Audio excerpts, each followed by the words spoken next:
I just wish I didn't have so many ailments that I hate to tell young people that I have, but I tell them it's a sport that will fulfill your dream if that's your dream. But you must understand that with your dream, it comes problems and repercussions, like Greg just said, later. It's going to be some downfalls later in your life, you know. But as long as that's your dream, you go and do that. But just know it's going to be consequences with your body and your mind later in your life. Yeah, you know, and I said the same thing after what, 4 or 5 rotator cuff surgeries, reconstructive shoulder surgery, 2 reverse shoulder replacements. You know, would I do it again? And would I come back and probably play before I was supposed to play? Yeah. We all would. That's just the way I was. That's the way I came up.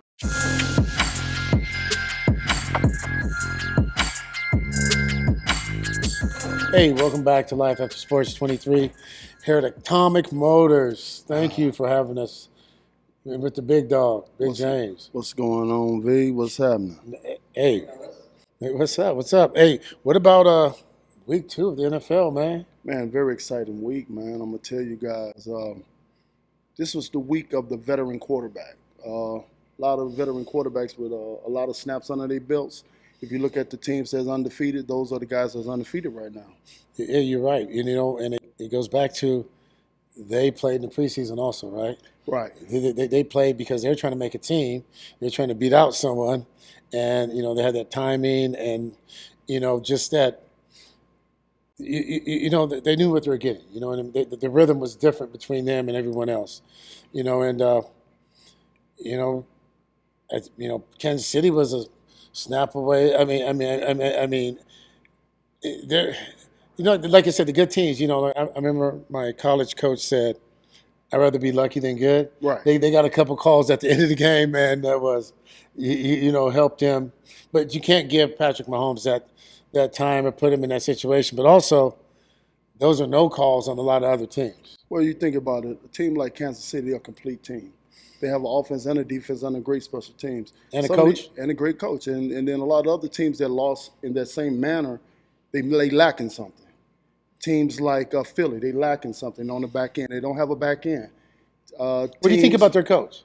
Philly's coaches, we can't say it's the coach right now, man. When you can actually see what's going on the back end, you cannot win in NFL without a pass rush.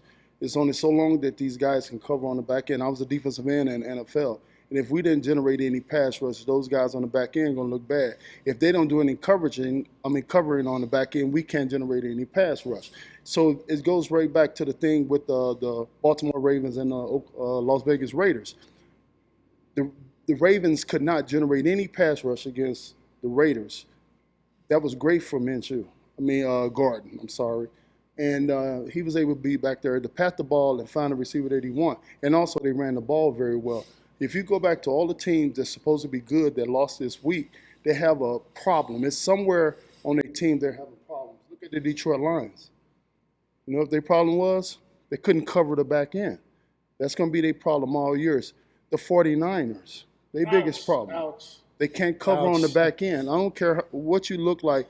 And now the 49ers really going to have a problem because they got 2 of their stars out. We're going to find out a lot about the quarterback that everybody's been trying to put in the top 5. Well, you know what? I agree with you. And, you know, I remember my cousin Ricky saying this and, you know, playing football and having buddies that play in the NFL. They said a good defensive back is only as good as his pass rush. You know what I mean?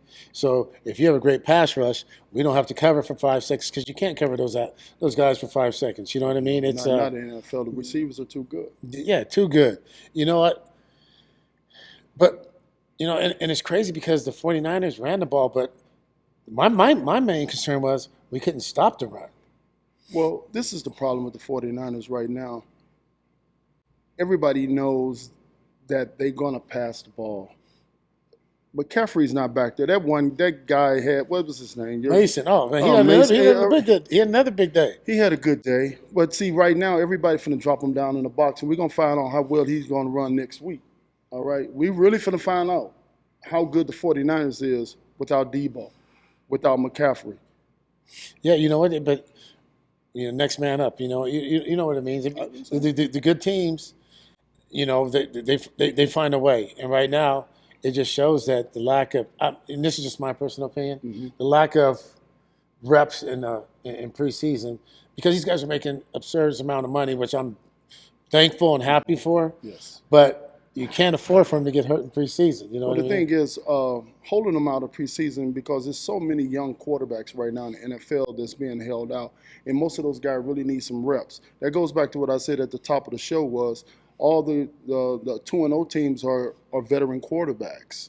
A lot of them. A lot of these young guys, man, they like Caleb Williams and the guy that just got benched in Carolina, Bryce Young. Those guys need some reps, man. You gotta get beat up. Can't sit them out, man. I don't believe Bryce Young played a down in the preseason, and he really needed the whole preseason to get ready for the season.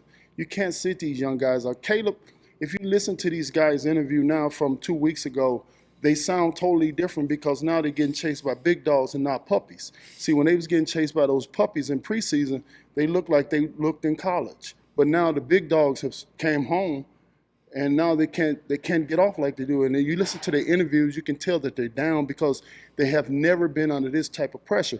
Even as good quarterbacks in college, they didn't have this type of pressure because these men are playing for their families right now, not for board, not for room, board, books, and stuff like that. And when you got guys like myself chasing you around, it's a totally different than a little puppy chasing you. No, I agree 100%. And that's why I think Jalen Daniels he was built for it. I mean, in college he came out. You see Williams doing the same thing he did at USC, running around, turning in circles, like a play you draw backyard football, and then flip a pass here and flip a pass there. I think hurt Williams is that offensive line that he had in college because he had to do so much running around and play off schedule. He hasn't got himself back on the rails of being a drop back quarterback because that's what he originally was, a drop back quarterback. But when you have an offensive line that's got you off the rails constantly, that's what you're going to do. Now it's up to the coaches to pull him back into the fairway. Pull him back into the fairway because right now he's hitting everything in the rough. Hey, you know what they say? Hey, if I have a bad offensive line, if I don't have guys not doing 3-step, 4-step drops, get it out of your hand, and he has playmakers too. So if he can get the ball in space to those guys, you know what I mean? And they have to establish the run game. And, that goes back to, I don't think the Baltimore Ravens, anybody predicted to be 0-2 with the reigning MVP. And all of a sudden they bring in the big boy, Henry, in the backfield. Lamar has to play. He's playing a different game. They're going to pound the ball. They want to pound it. They're going to do this. And Lamar's like, hey, I'm used to making these plays, and I just think they haven't been on the field enough to figure it out. Well, it's going to take a couple weeks for them to find their identity. Right now, they're still looking for identity. The Raiders caught them at a perfect time because they're at an identity crisis right now, the Baltimore Ravens. They don't know if they're a running back team or they just a running team. You understand what I mean? It's a difference between a running back team and a running team. So they have to find their identity. Thank to God that the Raiders caught them at the right time because I sure wouldn't want to catch them about week 7 because they're going to be rolling. Yeah, and RPOs, you know what I mean? I mean, Lamar has to go back to being a threat, don't you think? But, you got to pound the big guy, give it to him, take it out of there, and let Lamar do his stuff. And then I think, it'll flow a lot better. I just think right now, like you said, they're trying to establish the big guy. We're going to be physical, and this is what we're going to do. And all of a sudden, on third down, Lamar's dropping back and you know what I mean? Right. He's standing in the pocket. Right. I think it's they playing, it's your turn, it's my turn, it's your turn, it's my turn. You can't do that. We find that a lot in the NBA when you get 2 stars that get on one team. They started trying to take turns. And now it looks that's how it looks with the Ravens right now with Lamar and the big fella in the backfield. It looks that way. But I'm going to tell you someone that really looked good this week, man, was Deshaun Watson. Man, I have to give him a hand because he looked like Deshaun from Houston. And I hate to say Deshaun from Houston because the Deshaun that we've been watching in Cleveland is horrible. So we only can judge him from Houston. And if this is Deshaun that we're going to see the rest of the season, NFL, watch out. Yeah, and you're right because that defense and the weapons that he has, but two, people, neglect to, remember that this man sat out almost 3 years of football, to come back. You know what I mean? He came back last year, and then halfway through the year, he breaks his shoulder, and it kills me when athletes say he gets hurt. Breaking your shoulder is not getting hurt. That's different than pulling a hamstring or Breaking I your got a toenail or I got a migraine today. I got a migraine today, so that's different than breaking a shoulder or breaking a hand or something like that. I mean, he played with a broken shoulder. I mean, look at Kirk Cousins. Hey, he made a hell of a drive at the end of the game, but he was out 6 months for not doing anything. I mean, to get your feet underneath you, it's going to take a while. But how about we got to give props to your boy Willis too, man? How about for Green Bay? Oh my God! I mean, people forget how high of a pick he was. Well, the thing was, he was put in a position to succeed. The Packers is a great organization, man. With a great coach. And if you think about it, anybody that goes up under center for the Packers usually end up being pretty good for some reason. I mean, look at Matt Flint, man. He left Green Bay, went to Seattle, and got paid. You know what I mean? Who in the heck is Matt Flint? But who cares? He got $50 million up under his belt right now. But Willis, congratulations to you, man. You threw your first touchdown in the NFL for the Green Bay Packers. He never threw a touchdown as long as he was a Titan. That's amazing. And going back to it, did you see the coach for Tennessee on his boy when he's just running around like he's in college and he's flipping balls backwards and this and that? You know what? I respect the interview even more because what he said was, that was a horseshit play. You can't do this. You're a man. Study more, be more prepared, and take accountability. Just know when to play over. Just know when to play over. You know what I'm saying? I mean, everybody's not Pat Mahomes. Everybody is not Pat Mahomes. Everybody's not Michael Jordan and Kobe Bryant. It's certain people that can get away with certain things in a professional sports. Stop looking at them and pretending that you are them. Know when the play's over and go down. That's all he had to do. And it goes back to Kirk. We're going to go back to Kirk Cousins. The thing about Kirk Cousins is Philly put Kirk Cousins in the perfect position. Kirk Cousins is one of the greatest 5-step drop passers that's ever played in the NFL. I didn't say he was one of the greatest quarterbacks. I said 5-step drop quarterbacks. The reason why, if you put him in a pocket and let him go on rhythm, Kirk Cousins will pick you apart. He done it in Washington. He done it in Minnesota. But if you heat him up and make him move, he's not as good. No, but if you allow him to go 1, 2, 3, 4, 5, pop, he'll cut you in half. Ask Philly. You ain't got to ask Philly. You watched the game last night. Yeah, you're right. And think about it is, like I said, you take Tom Brady. Right. I mean, just his will to win and all that, but not tremendous athlete. But he got the ball out on time, and he knew when the play was over. Right. Right. He knew when to throw it. 50 rows up on the sideline. He knew how to throw it in the ground on an out or a dig route. You know what made Tom Brady great? He took the easy play. He made the easy play look easy. You understand what I mean? See, a lot of these guys like to go and take what's not there. Tom Brady gonna take what you give him. Tom Brady knew exactly where he was going with the ball. That's right. He wasn't looking for no highlight reel. Tom say, I got all these great athletes out here. I'm gonna throw it where they can run. He didn't care if the ball went 2 yards when it left his hand, as long as it ended up 60 yards down the field. Who was his idol? Joe? Joe. Cool hand Joe. Cool Joe. I mean, they say, Joe Montana, who you throw to? Who's open? Hey, them slants and let them do what they do, right? Hey, go do your thing, man. And that's what it's all about. But you know who else is a young guy that I think has that figured out? Is Stroud. Stroud puts balls in positions that won't hurt his team. He understands when the play's over. He understands where the defense is going to be on snap. You know what I mean? You can fool a lot of young guys, man, with the coverages and all this. But if you're a studier, people have tendencies. All you got to do is study their tendencies. Get 3 film. You take 3 film, 3 sets of film, and you can figure them out. They can disguise it all they want to, but they're going to end up in them same spots every time. So that lets you know he studies, and he studies a lot. That goes for all sports, man. All sports. People, the ones that study is the ones that's successful.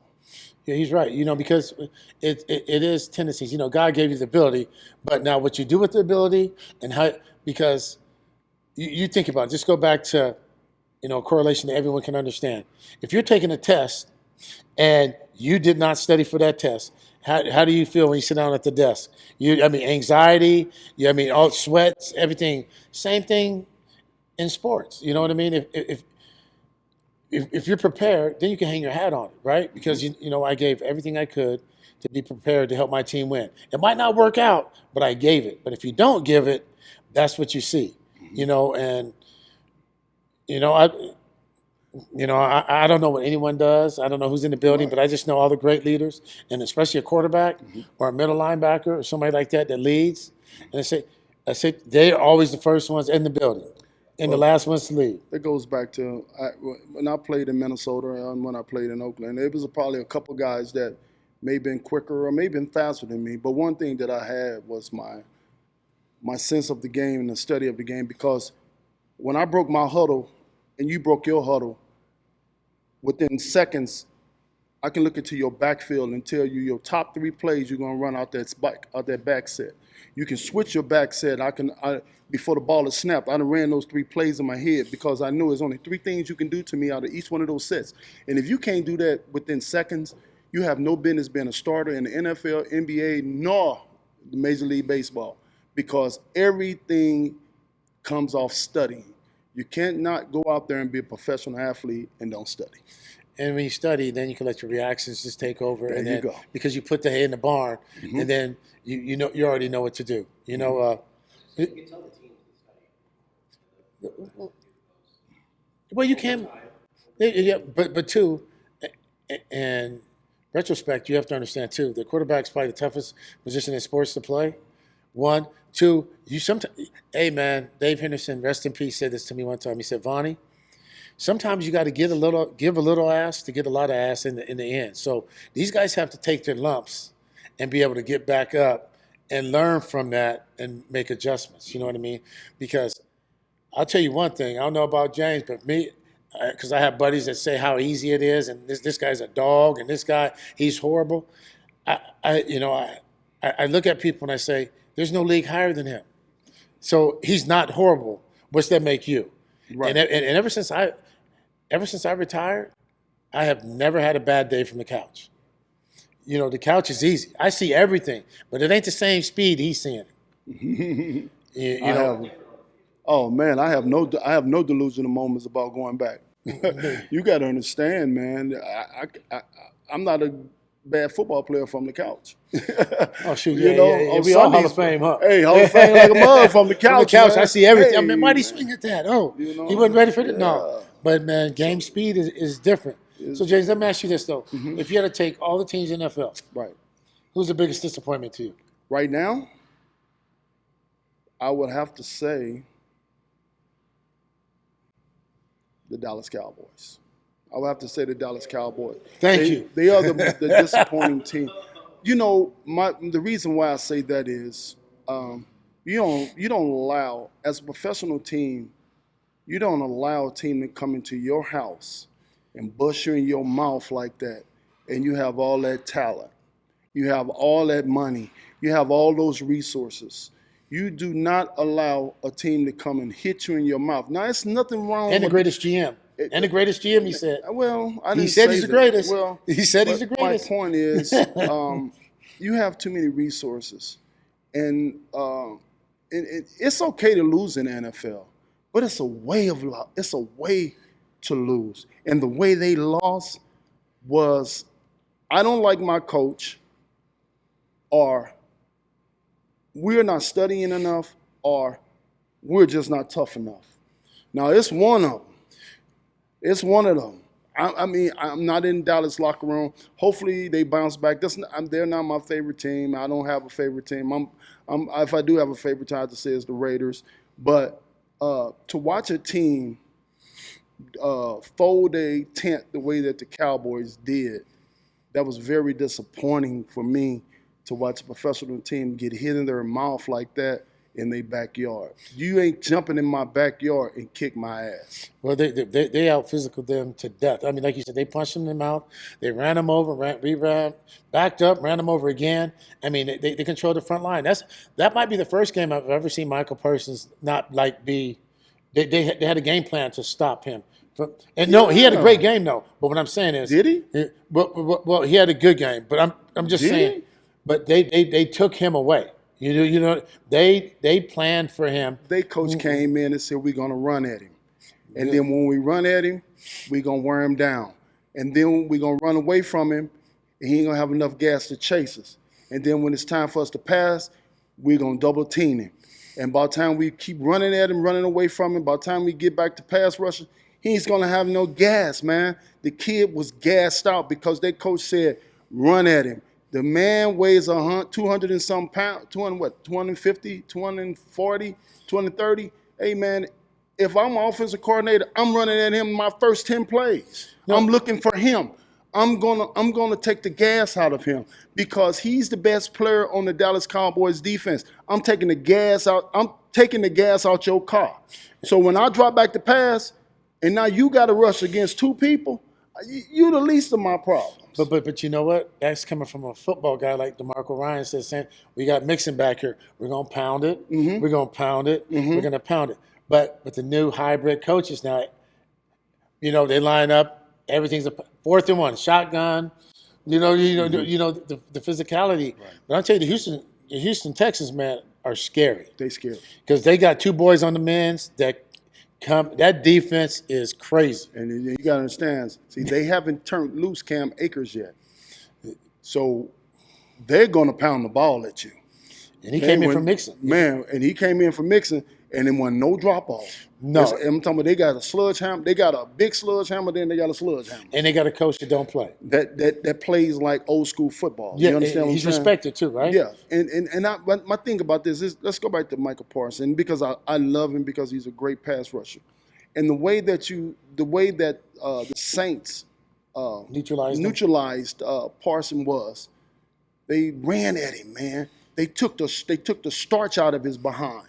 And then they ran away. See, you got to run at him, and then run away from him. Because we know one thing and 2 things for sure. He's going to be in chase mode. Okay? And then when he come from chase mode, run at him again.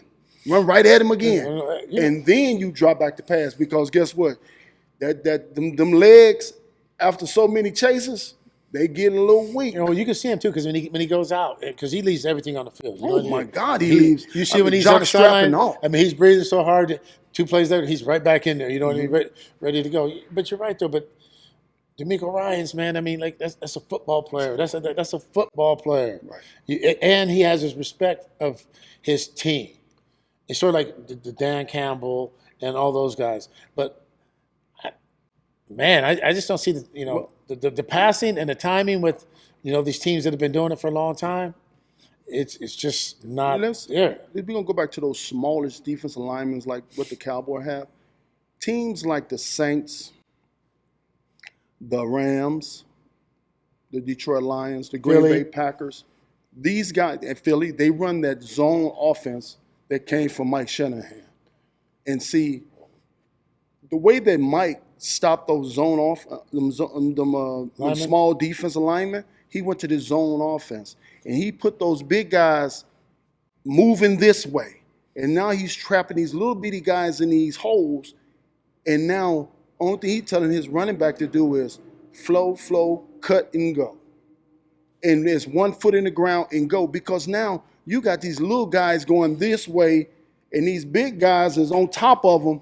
And it seemed like if you watch the game against the Cowboys and the Saints, it seemed like they was taking the defensive line, just washing them like have you ever seen a wave come through and push the sand?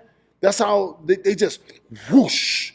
It just whoosh, just washing them away, man, because that zone offense, man, my God, if you watch it, it's like men on a string. The top man is pulling them. And they just washing the D-line away. And Kamara was taking 1 foot and putting it in the ground and cutting back, and he was going. And if you watch, and if anybody got the opportunity to watch Josh, what's his name left here? Josh. Oh, Jacobs? Josh Jacob.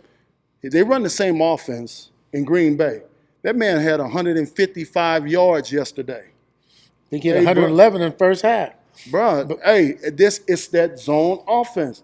That's what the 49ers run. When McCaffrey back there and they putting that foot in the ground and they're going, hey, man, if your defensive line is too small, you're in trouble. And Mason, like you said, they're going to make one play. You know, I'm going to switch topics. Can we give it up to Asia Wilson a little bit? You know what I mean? Congratulations. You know, congratulations, 1,000 points. All right. I mean, to be in the arena and be at the game and to be right there, you know, on the wood when she did it. I mean, that's something that, you know, you won't forget. But just to see everybody how embraced it. But, you know, the most important thing to me was how humble she was. You know what I mean? She is one of the most humble athletes. And I say athlete, not female, humble athletes in all of sports. Mm-hmm. You know, because it's about her teammates. It's always about people that put her in a position. She never makes it about herself. You know what I mean? And I just want to say congratulations to the Aces as we try to go for this 3-peat. And also, you know, to Asia for, you know, getting that 1,000th point. Well, I mean, when you're great, you don't have to walk around and tell people you're great. People going to see you great. But how many people do? You're right. You're right. Yeah, but you know what? You know, I was watching the clip too when another accolade that she got, and all her teammates ran down to her room to get. I mean, they were. Everyone's generally happy for her. You know what I mean? But there's a lot of people, man, that people don't want to be around because they talk about themselves. They blame everybody and no accountability. And you know, today, whatever it was, you know what I mean? It's the locker room guy's fault. It's the coach's fault. Everybody's fault but yours. Yeah. So it's refreshing to have her not make it about herself, and you know, make sure her teammates. Yeah, I mean, just to see the way she handled it. Much love for that. You know what I mean? Those are good, mentors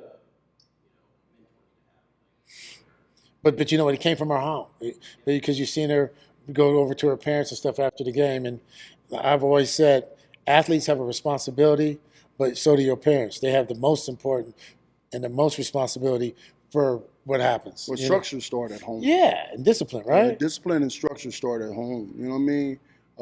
You don't go in the streets or you going to go to school to find discipline nor structure.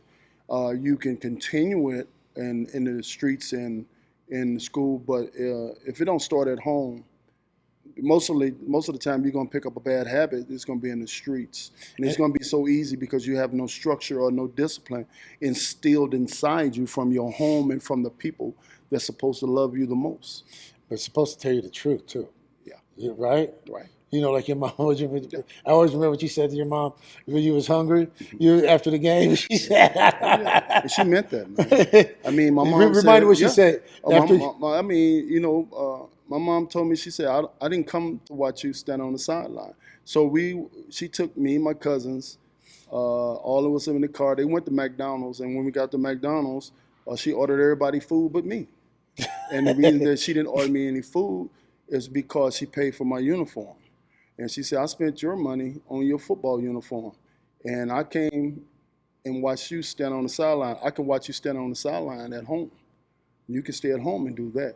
So I will not be back to any more games until you started playing with your full potential. But she told you the truth. And she told me the truth. She was in, and like you said, it wasn't me. It came from love. It came from love. She knew my potential, and I wasn't living up to him. And she was not going to stand by and allow to watch me be less than what I am. And a lot of parents today lie to their children and allow them to pretend they're something that they're not. And even if they are, there is a pecking order. Yes. You know what I mean? You respect your coach, you respect your peers, you go about it the right way. Because we want to build them up, but also they're not bigger than life. They're not bigger than the teacher or the educator, what your mom is. You know what I mean? They're not the principal. We were talking about this, a couple episodes ago. The whole world is just lack of respect for everyone. No one has respect for anyone. You know what I mean? And you can take. No, it's still visible, but if the adults don't do it, how are the kids going to do it? Because being a hypocrite is easy. To sit here and say what someone else is not doing, but you're not doing the same thing. So if you want respect, you have to give respect. And even if you disagree, there should be some line of respect, right? Well, the problem is a lot of the parents today are afraid of their own children. Oh, Okay, they're afraid of their own children. I wasn't afraid of anybody on this earth besides one woman, and that was my mom. I've never been hit harder in my life by anyone, not even on the football field, harder than my mother hit me. You know what I mean? And I wasn't afraid of her in a sense of being afraid, like I'm afraid of a person. It was the respect that I had for to her, not want to hurt her, and not to disappoint her. Yeah, Because you can hurt people, but if you disappoint them, it's totally different. Because people can come back from hurt, but they cannot come back from disappointment. It's hard to fix disappointment, man. It's hard. And that's the way I was. They said, what do you think the attributes to you making it to the major leagues? And I said, not disappointing my mom was the one, and not wanting to disappoint my hood where I came from. That's right. I wanted to represent all of us, but I did not want to hurt my mother, my grandmother, and everybody that was in my village. But it started, and I can say my father, I can say my stepdad. I did not want to hurt those people that invested in me, but also they told me the truth. Yeah. I think I don't think we have all the answers. I can say this to this day. I don't tell my kids no what to do, not to, because everyone needs to do what makes them happy, right? Right. But I maybe can give them some insight to, well, if you didn't think about this, think about that, think about this. But in the end, whatever decision you make, you have to live with it, and I'm happy with you, because I can't have someone go through life with me telling them something to do that they don't want to do, or become a person that you don't want to become, because that's just resentment, and it's going to lead to. And also, if you're doing what other people want you to do, that's a built-in excuse to say the reason you fail. See, I always lived on, I'm gonna do it my way, because if I fail, I have no finger to point at, nobody to point at beside myself.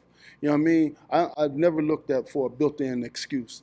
I wasn't the type of kid that I wanted to find, you tell me what to do, but if I did it this way and you mess it up, I'm blaming you. No, all the stuff that I screwed up in my life, I couldn't blame nobody but myself, because I wasn't the type of kid that listened to nobody. My mom came down to school one time, and the teacher told my mom, well, I really don't think James was really in it. My mom said if he was around, he started it. Because one thing or two things for sure, I ain't never let my son be no follower.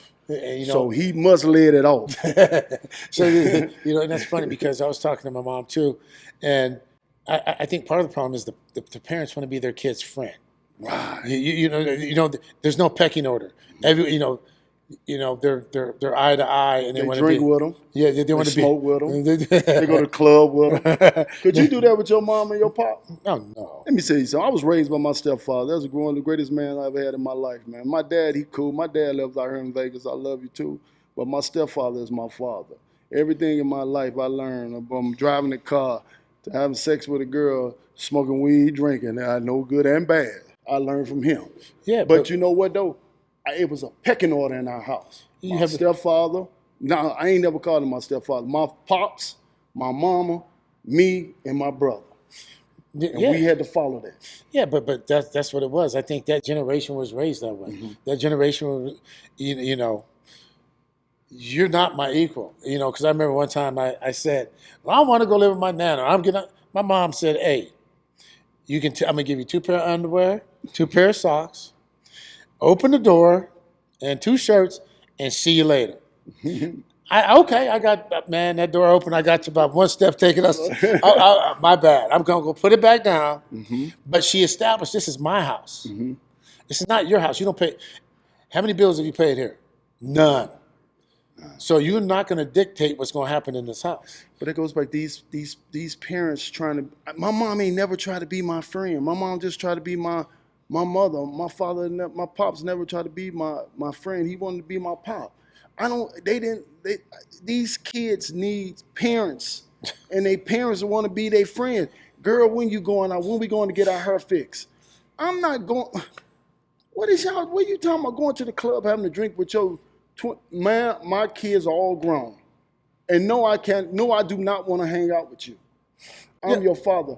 I can never be your age, and you can never be my age. Yeah, and that's the same thing. We could go to dinner, we could have something, but when my boys or my daughter say, if we're going left, I'm going right. I'm not going in the club with my kids. Never. Never. Never. I mean, right. And so they have the same as that. So it is really just the last generation. I'm not blaming anything because my mom says something. No, but yeah, respecting the peck. Like that, there's hierarchy.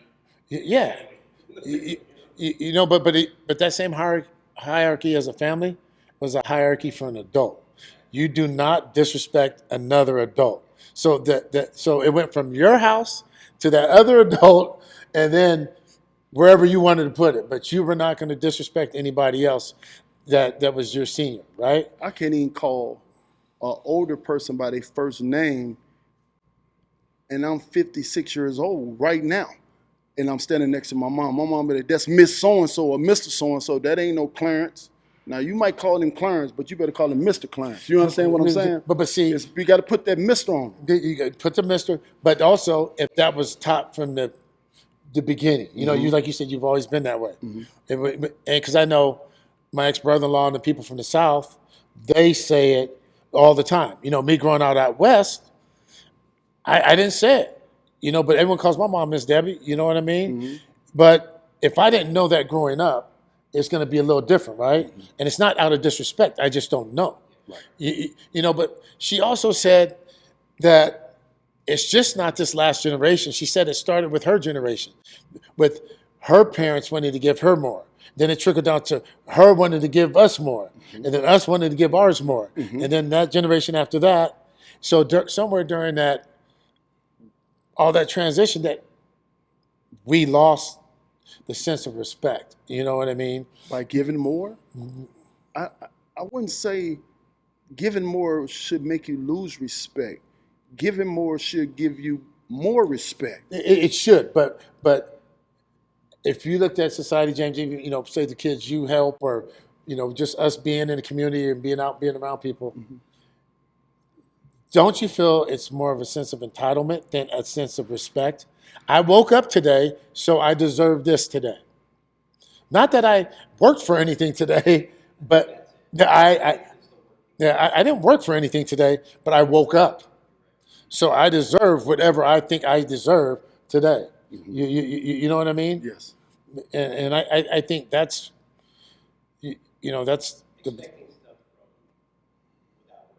Well, that's our athletes today too. Some of our athletes are that's where you was going. I was gonna Circle back. because it's like you like NFL stuff. Like it is softer a little bit because of the fact that contracts are higher. Is it more entertainment now than the actual? But don't you think it's health though too? I mean, safety. Yes, I do think that. Well, I think there's both. But I still think there's. I think they're protecting their brand. They don't give a crap about the safety of the game.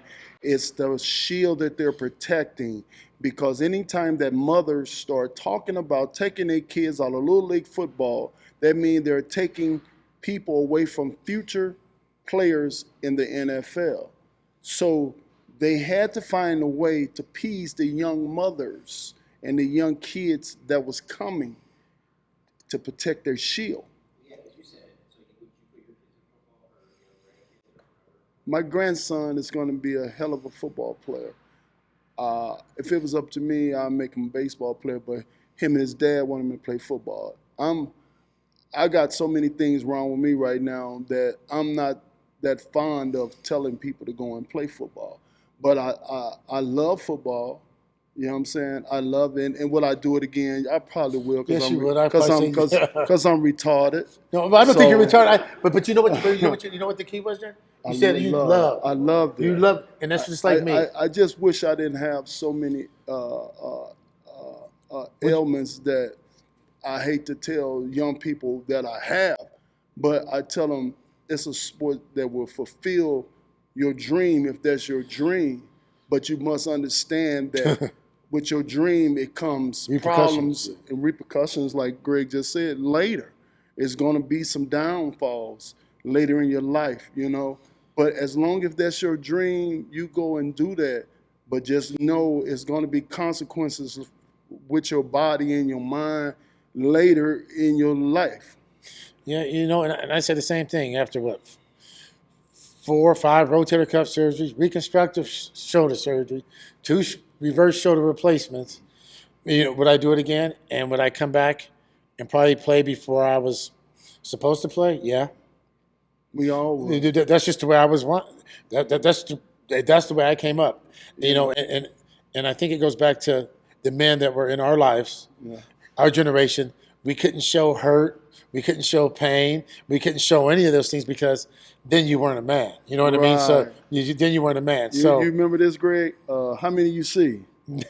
2. You always say 2. Coach say always say 2. Don't matter what they put up. You know what I mean? They put 8 up, and you say 2. Oh, that's perfect. You know what I mean? 2 it is. And see, but back then we didn't know those was concussions. You know what I mean? No. We just thought. Remember they said Bell run. You got your bell run. I got my bell run. I got my bell run sliding into second base. I got my bell run playing football. You know what I mean? And you're seeing dots, and you're sitting there, and you don't know. You just don't know nothing. You know what I mean?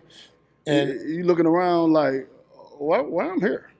Oh yeah, I gotta say happy birthday to Miss Debbie though, because last night was my mom turned 77, and you know to have her here in Vegas right now. Happy birthday, Miss Debbie. You know hey, you raised a good son. He got his head on his shoulder. It depends who you ask, homie.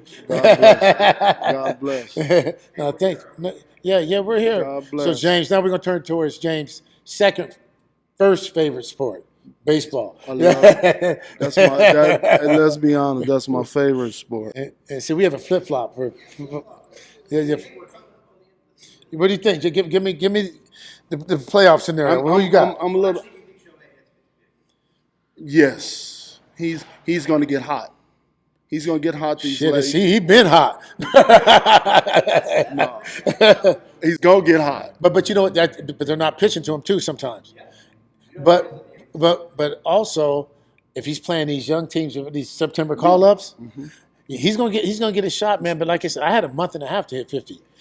I had a month and a half to hit it, and I hit it on the last at bat, 0-2, after I cussed myself out in the tunnel and said, "You dummy, such and such, a-hole." 49 is pretty good. 49 is pretty good. And then I got a 0-2 hanging slider. And Aaron Small. Hey man, you made this man famous. No, but I mean, like I said, Shohei, man. I mean, what this man does. What he's at right now? 48. He got 40. He got 47 home runs. He got 2 weeks left, a little bit over 2 weeks. He's going to hit one tonight. He hit one tonight. You know who's disappointing to me? It's the Cubs. You from East St. Louis. You're the only ones that rooted for him. Hey man, I'm a Cubs fan. I thought we turned the corner. Man. I swear, I thought we turned the corner. I know all you people in St. Louis. Y'all always been mad at me because I was a Cubs fan, and all y'all St. Louis Cardinals fan. Yeah. But let me ask you this though, man. You know, going back to what we've been doing. Your documentary is going to come. Mm-hmm. You know, the Negro League documentary with Life After Sports 23 Productions. Mm-hmm. Why are people like Dusty Baker, Jerry Manuel, and baseball people sitting at home. And we're watching guys keep jobs winning 75 games and getting extensions for 75 games. The reason why is it's like we said, we got a bunch of crybabies playing sports right now, and Dusty Baker is a father figure. And a lot of these people want friends. Dusty ain't trying to be your friend between the lines. He's trying to be like a father. I'm going to tell you the right way of doing it, not the wrong way. And a lot of people like to accept the wrong way. Okay, I just want to, because it's amazing, man. It's amazing, ain't it? It's amazing that Dusty had to fight for so much to get his flowers, and the people that have replaced him in certain cities are still there winning 73, 74 games. Why we haven't had Dusty on the show? But we're going to get, because Dusty, he does. I talked to him not last week, the week before, when congratulations to Darren Baker making it to the big leagues, and I congratulated both of them. You know what I mean? It's when I talked to him, he said, Vonnie, or he said, Vonnie, then he says, homie, I'm tired, man. He said, I'm tired. He said, I've been on the road traveling. And then he said, he has his other obligations as far as his wine, but also one of the ambassadors for the San Francisco Giants. But this man is, I just don't understand how these guys keep jobs, and they just, I guess they don't have to justify it, James, do they? They don't. You don't have to. As long as the owner like you, you can sit at the table with him and shoot the crap, he's going to keep you. Think about it. Owners like people that they can tell what to do. They want to be the biggest fish in the room. The biggest way, the one way I can tell you is Jerry Jones firing the greatest coach there's ever been. How can you fire the greatest coach to ever coach in the NFL? Jimmy Johnson. Why? Because you wanted to be the biggest fish in the room, when the biggest fish in the room was Jimmy Johnson. But that's the greatest coach to ever coach in the NFL, ever. And college too. Well, you do you. You know what I mean? But I'm gonna hold that. I got personal. Jimmy, Philly. I wish I'd have brought my butt to Miami when you told me to. I got personal flowers for that one. But so give me your predictions. Who's coming out of the West? Out the West. And we have a baseball aficionado over here, the Phillies. He's clapping and crying at the same time after that game, that football game last night. Wow. You can always tell when he's mad, though. You know why? He don't have nothing that says Philadelphia on it. Yeah, they got their butts beat yesterday. So, Chris, give me. We're gonna go around. Give me your baseball picks. Final four. Not from your heart. No. So the West. Let's go to the West. AL West is going to be the Astros. You got the Guardians, the Yankees, and what? The Orioles. Dude, I got ALCS is going to be Astros, Guardians. Astros, Guardians. You have Astros? Do they have enough pitching? I just can't ever go get them. Yeah, no, I think they just. I'm an AL West. I know you're. Josh, who you got? I mean, I say that, but I'm going to go. Oh, you're LA. Oh, yeah. Well, I got it. I mean, you got Shohei too. It's like, That's a national. That's National League. The National League. Give us your American League picks. as far as the American League pick, man, I mean, it's hard. I would like to see the Guardians. I would, just because The Guardians are blue collar. Get after it. Don't strike out. And maybe $100 million. Maybe $100 million payroll. And they continually trade their players to get prospects and are in the same situation every year. And part of it is the coach, Sandy Lamar Jr. They have baseball people around. Baseball people teaching baseball people. Not. Yeah, I'll leave it at that. Who you got? I like the Minnesota Twins due to their pitching. They got great pitching, and when it get down to the nitty gritty, and you have to shrink your roster, and you have to play the people that you have. I think the Twins starters and their bullpen and their middle relievers is going to come through in the end, because you're not going to score a lot of runs when it come down to the playoffs. It's going to be pitching and great fielding, and they got both of those. You know what? That's a good one. You know what? This hurts my heart, so I'm not picking with my heart. I'm picking. I see the Yankees. If I see the Yankees, I see them catching. Not enough pitching. They somehow the ball bounces their way somehow, and the young guys that they have on the mound right now are doing their thing. All right, let's switch to the National League East. Give me National League The East. National League, I'm gonna say the Mets is doing amazing. I know you got Phillies, I'm gonna say Philly fans. the Mets are tough, but I'm gonna and it's weird, and I really don't want to say it, but I think the Brewers with their pitching. See, I'm a pitching type watcher. I watch baseball for pitching, and I like to find out who your best reliever, your reliever is, the person that's going to finish this game.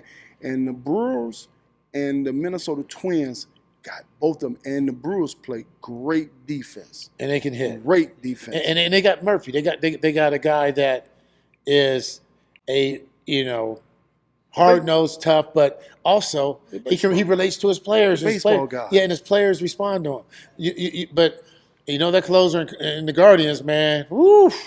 Hey man, Woo. this is the He problem. might I win have. Cy Young. You know the problem I have with the Guardians? They have mental lapse in the infield. They make more errors than any team I've seen in baseball. They could blow a game just trying to throw the ball to first base. So I cannot trust the team, even with the good pitching that they have. They're gonna make their pitcher have to pitch longer innings, Get extra out, get more outs. get an extra out than the Twins will. The Twins not going to make any mistakes in the infield. The Guardians make a lot of infield mistakes. Yeah, and this we're gonna go to the West. Well, I already know Chris got the Phillies. And from the homeboy that's from here. Somehow he's like Reggie Jackson once he gets to that time of the year. Harper, once he gets to that time of the year, I don't care what he has going on the whole year. He just always rises to the top. Yeah, he does. You know what I mean? They're not going to beat the Milwaukee Brewers because the problem is it's going to come. It's going to come down to pitching. It's going to come down to pitching, and Philly pitchers. The pitchers are all right. Man, hey, have you watched the last two games? They got hit out the park, both of them. Your two top pitchers been banged. No. Those are not the top two. Wheeler and And Suarez is one. and Suarez. Suarez just got banged yesterday, Yesterday, no one was the day before. and Wheeler gonna get beat tonight. Ooh. Wheeler's pitching tonight. He's gonna get banged. He's gonna get okay. Oh, we got this on there. But I think we He's might. gonna- I they're think gonna we bang might him have tonight. we might have a Who dream. they playing tonight? That's what I'm saying. Oh, you got the Brewers tonight. The Brewers are that's who's going to be in the finals in the National League. Those two teams. So this week, these few games are letting you know that the Brewers are going to beat them later. I'm just this coming down to pitching, man. The Brewers hit the ball too well. They hits the ball too well, and when you got Scrappy, I like them. and they got great pitching, then they got a gorilla. Good pitching. I don't know if but you know what they don't have is any experience. That's okay, but they got start me up coming out the bullpen.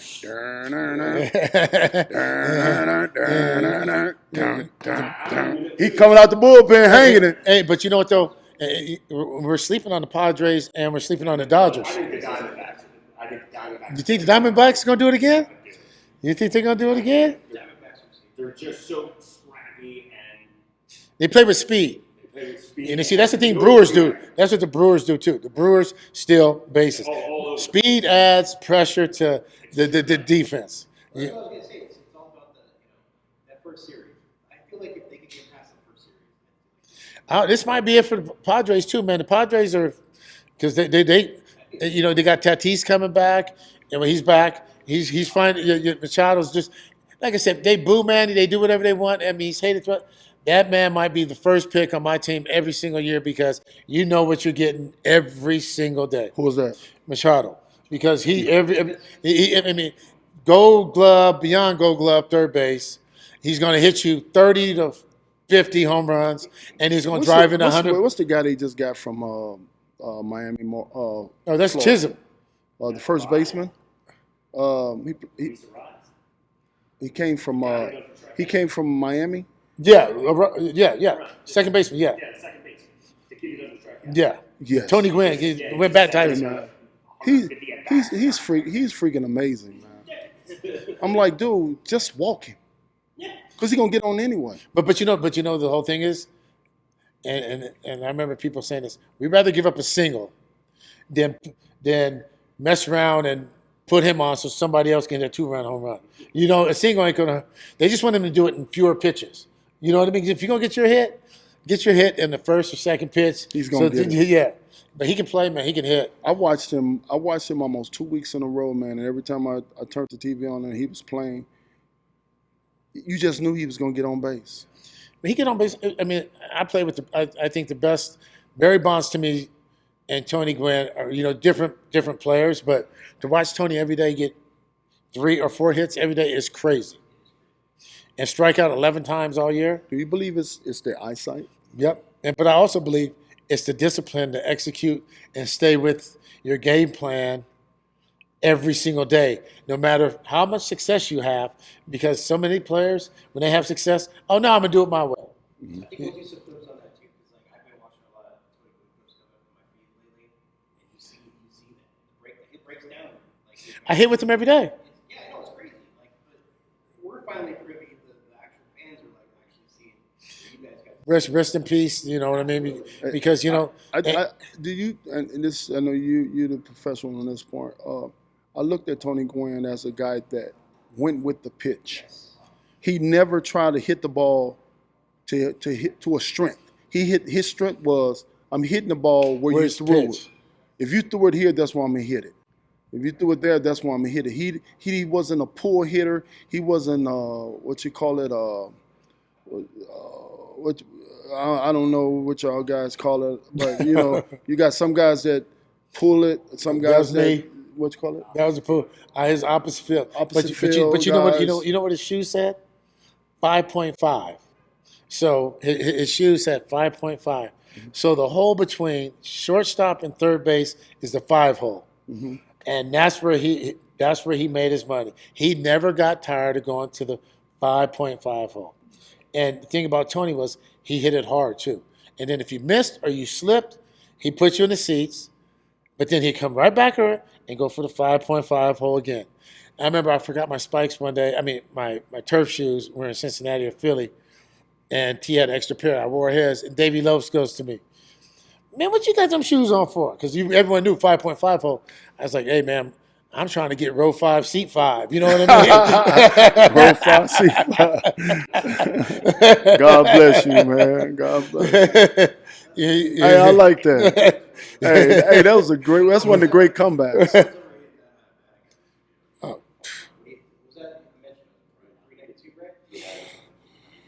mentioned? 392, and dude, and we had to strike. Otherwise, he would have gotten 8. He is. Yeah, another great show. Thank you guys for tuning in and listening, and thank Atomic Motors for always being a gracious host. Mm-hmm. And James, what do we do at this time of the show, James? At this particular time, we like to tell everybody, if you're stuck somewhere, you can always break that chain and go build your dream somewhere else. And that's what we're trying to do. And this is something that man lives by. That I can't steal it. The show can't steal it. That's Mr. Harris's. That's what he lives by. We're breaking chains and building dreams. Till next time, thank you.